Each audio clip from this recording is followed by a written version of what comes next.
In these questions, it says, which of the four operations obey the associative law?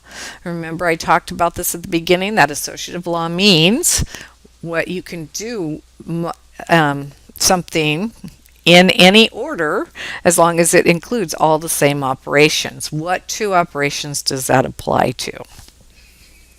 Okay, that does apply only to addition and multiplication. So I can do them in any order. As long as it's all addition or all multiplication, I will get the same answer. That's what the associative law tells us. Okay, next question. What acts like a parenthesis?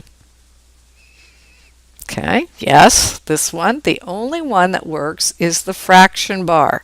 Now, some people will tell me, well, isn't the fraction bar and division sign the same thing? No. When I'm talking division sign, I'm using that sign, and that does not work as a fraction bar. So that works completely different than the fraction bar when we see it written with a number above it and below it, or numbers above and below it. And so those are two different things, so it's only the fraction bar. Multiplication sign does not work as a parenthesis, neither does a subtraction sign. Okay?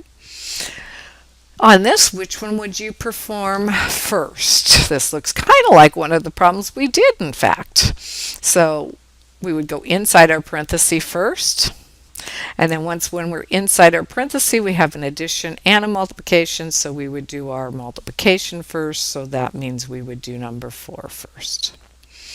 Okay? Write this expression, the quotient of 3x and 4 less than x. Hit pause, see if you can figure out what that is. Okay, now we're coming back. It's a quotient. A quotient means we're going to have a division.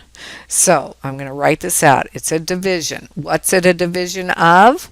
3x, that's the thing on top, and whatever's down over here is going to be on the bottom, 4 less than x. Now remember, when we're looking at this, this is that less than.